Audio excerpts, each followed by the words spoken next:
Hello， 大家好，我们是草泥汉堡，今天为大家带来搞笑脑洞美漫飞哥小福。这天，飞哥正在观看牛仔赶牛的视频，那无边的沙漠，马儿肆意的奔跑，让飞哥虽身不能至，然心向神往，因为他只能在小小的围栏里骑马。待到妈妈走后，他们也该去下一个项目了。走出围栏，就遇到了前来的小一，他刚得到了挤牛奶勋章，询问飞哥在做什么。我们在骑小马，但是想玩点真的，就像住在开阔的牧场，驯服野马，随风而行，还可以穿越溪流，那些一定很有意思。飞哥正情绪激昂地说着，突然发现泰瑞又不见了，原来是去执行新的任务了。泰瑞穿过辐射鲨鱼，来到了控制中心。这次任务又是关于杜博士的，他不仅借了3本书逾期未还，而且还掌控了铝制墙板的市场。现在他正藏匿在哈哈堡垒里。泰瑞的任务就是要查出他要做什么，然后尽全力阻止他。这次泰瑞赶到杜博士藏匿的地点时，发现他身边多了个人。将泰瑞绑起来之后，杜博士向他介绍自己的新助手小凡。这姑娘很酷，直接戴上耳机，远离他爹的唠叨。接下来就该介绍一下这次的阴谋了。杜博士头顶的绿色头盔能够控制白蚁，那些小家伙的头上也有个一样的。他向泰瑞展示白蚁们的威力，可以瞬间将木头雕刻成自己想要的模样。他的计划就是让白蚁啃光3州地区所有木头，然后每个人都必须向他购买铝制墙板。好了，计划说完，也该闪人了。等到自己人都退出了控制中心，杜博士打开了地板，露出了灼热的岩浆。与此同时，泰瑞也在不断的下降。凯姐是首先看到白蚁的人，因为他啃食了他做的围栏，然后就是他跑到哪，白蚁就跟到哪。最后地点是牛棚，重获自由的奶牛开始追赶凯姐。眼见他们进了城，阻塞交通，小让飞哥想了办法，当然可以，只需要几匹马，这还不好办，白蚁满足你。没了围栏，飞哥小福立马跳上了马，不用担心小一，还有一匹更漂亮的小马等着他们。再说凯姐被牛追赶的累得不行，还好掉进泥坑才避开牛群。不过当他看到后面的飞哥一行人，瞬间就气不打一处来。不用说，他又要整些幺蛾子了。这群牛真是哪里都敢去，乘地铁、逛商场，顺便还在镜子面前臭美。哎呀，还有点好看。3个牛仔唱着歌儿赶着牛，还带着他们一起在餐桌前吃饭，吃饱喝足，继续上路。牛儿们浩浩荡荡行走在大马路上。不远处的凯姐正巧看见了这幅景象，她没控制好刹车，对着牛群就俯冲了下去，迎面撞上了一家商店的门，正巧卖的是奶牛相关制品。凯姐当即进去，告诉店长自己要买一样能阻止牛群的东西。只见店长拿出了大灰狼玩偶，凯姐无语了，你当我3岁小孩呢？不过店长还是没有放弃，继续嗷呜嗷呜的给他洗脑。看凯姐越来越冷漠的表情，好吧，是时候给你看点真东西了。看正版牛哨子，这真的可以阻止那群牛吗？绝对可以。成交！凯姐扔下2个硬币，就匆匆跑了出去，然后对着牛群猛吹哨子。真的停了耶？并不，他们只是在等红绿灯。于是变灯的时候，他又被追了，还好闪进了一旁的小巷中，才没有被牛蹄践踏。看着依然跟着牛群后面的飞哥一行人，凯姐拨通了妈妈的电话，他们在市区赶一大群牛呢。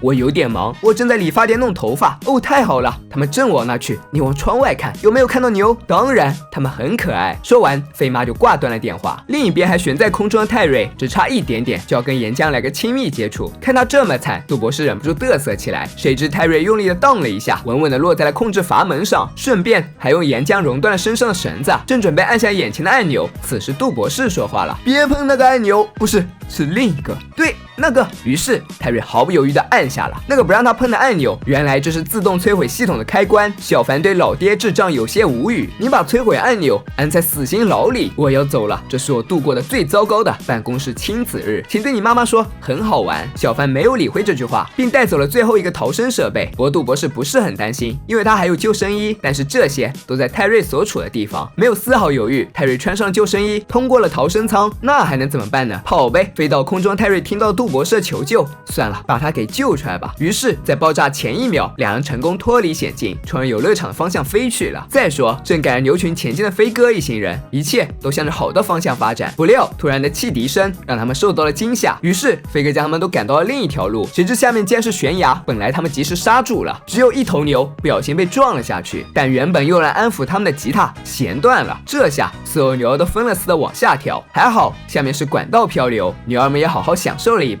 紧接着，飞哥3人骑着马也跳了下去。无论是人是牛，大家都玩嗨了。牛儿们还摆了一个牛奶喷泉，他们很听飞哥的话，他一叫他们都不玩闹了，乖乖走到飞哥的身边。再说凯姐，她也跟着跳下了悬崖，不过她跳歪了，完全偏离了正常路线，先是扒在了峭壁上，然后经过了仙人掌、蛇、毒蝎子，最后才落到了地面。另一边，泰瑞在杜博士也来了，杜博士还不肯认输，表示自己尚且还有控制白蚁的能力。不过很快他就嘚瑟色不了了。燃料耗尽后，他俩落在了过山车轨道上，而且他的头盔也被调成反向模式。更要命的是，他的手够不到开关，于是那些白蚁都冲着他飞了过来。他跑过的轨道就只留下一地的木板。巧了不是，刚好飞哥想要将牛群赶进围栏，那些降落的木板正好将他们圈进其中，顺便还掉落一根钢管将他们围了起来。飞哥两手一摊，很简单嘛。不过被白蚁包裹的杜博士就没有那么幸运了，正巧妈妈做完头发来接他们了。对比他们的喜悦，凯姐是一脸生气加一身的狼狈不堪。她现在不想跟任何人说话，独自一人先上了车。又是新的一天，爸爸妈妈一大早就准备出门，他们要把家里的旧东西送到古董店。博嘟嘟留下了刨冰机，福爸想着孩子们一定会很喜欢，他演示了一遍，倒入冰块，然后搅动，加点糖浆，就是一个简易版冰淇淋了。此时飞妈已经在车上催了，于是福爸准备离开，临走时还不忘嘱咐儿子们好好对待姐姐，因为她最近似乎有些神经过敏。等到爸爸妈妈走后，凯姐才走过来问这是什么东西。这是刨冰，你想不想吃？一堆碎冰上面浇了蓝色垃圾糖浆，这不是仙女该吃的东西。看着姐姐离开，飞哥觉得也许泰瑞想吃。等等，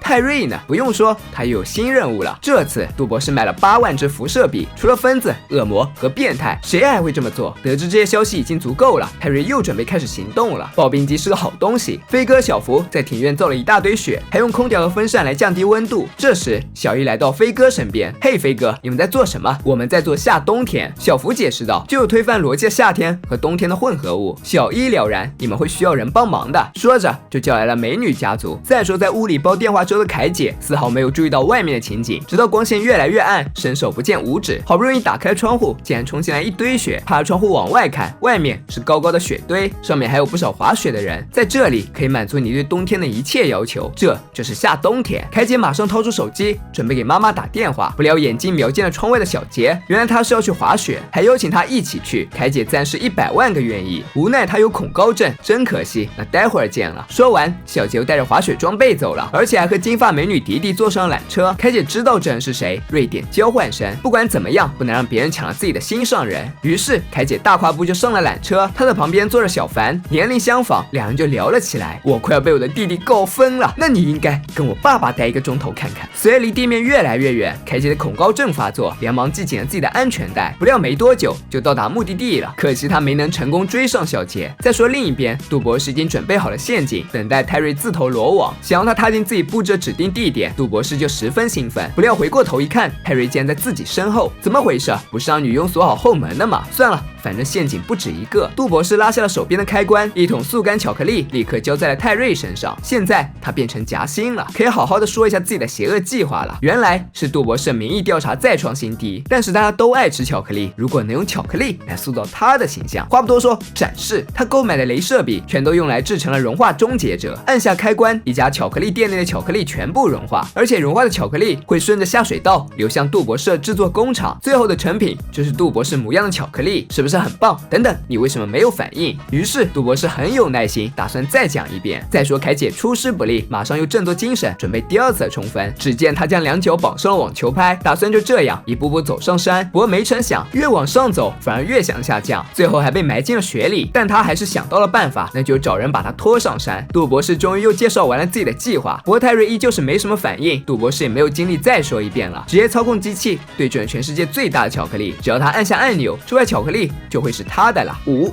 4、3、2，又1/2，2又1/4，怎么会？你什么也不能做，只能像一只死鱼一样站在那里。杜博士有些不甘心，又来到了泰瑞身边。你快来找我麻烦呀，这会很好玩的。说着又开始了倒计时。如他所愿，泰瑞一脚踹飞了他。要说他是怎么挣脱巧克力的，那还是因为他吃掉自己的屁股。现在必须要重新瞄准了。杜博士忙控制方向，但他肯定会受到泰瑞的阻挠。这不，原本瞄准是巧克力，却将飞妈车轮胎给融了。那两人正不知道发生了什么呢，不过也无所谓，他们买了4个备胎呢。凯也在别人的帮助下终于上了山。当他满心欢喜去找小杰时，却发现他在和迪迪聊天。他急忙想冲过去阻止他俩，不料雪地太滑，他掉落了山崖，最后还掉进了池塘里，被人当鱼儿一样掉了出来。冻成冰块，他看到相处愉快的小杰和迪迪，那火气直接就将冰块给融化了。好巧不巧，他刚一自由就搭上了弟弟们的便车。小福还贴心的给他戴上了安全帽。要说凯姐不喜欢滑雪也不是没有道理的，因为那些障碍物他每次都能中招，而同在一块滑雪板上2位弟弟却毫发发无损。在跌落悬崖后的又一次弹射，凯姐直接坐在了小福的肩上。小福的平衡是真不错，至少比凯姐单独行动要靠谱多了。接着是一个上坡，将两人一板带上了天，空中也是花样百出，热气球弹射、云朵天使，再一次弹射、自由式旋转，最后两人稳稳地降落在了第1名的领奖台上。当然还有他们举起来的凯姐。小杰也看到了凯姐，真的是超酷，你是夏天的运动高手。凯姐自然是十分高兴。小杰顺便向他介绍了迪迪，凯姐还想闹别扭，但迪迪已经摘下了墨镜，原来这是个男孩子呀。正当他们握手时，门外响起了汽笛声，应该是爸爸妈妈回来了。凯姐连忙准备去开门。再说另一边，泰瑞被杜博士用强力胶固定住了，他的邪恶计划就只差插上插头了。不过这实在太耗电了，他一插上，全程都停电了，当然也包括飞哥家的空调和电扇。于是，在炎炎夏日之下，雪很快就化了。为了避免人群骚动，小一告诉大家，他妈妈准备了热巧克力。凯姐在外面卖力让爸爸妈妈去看后院，无奈他们还在慢吞吞的搬买回来的古董。等他们来到后院时，一切都消失了，只有两男孩和刨冰机。飞哥将所有的冰淇淋递给姐姐，这次他没有拒绝。当然，泰瑞也回来了。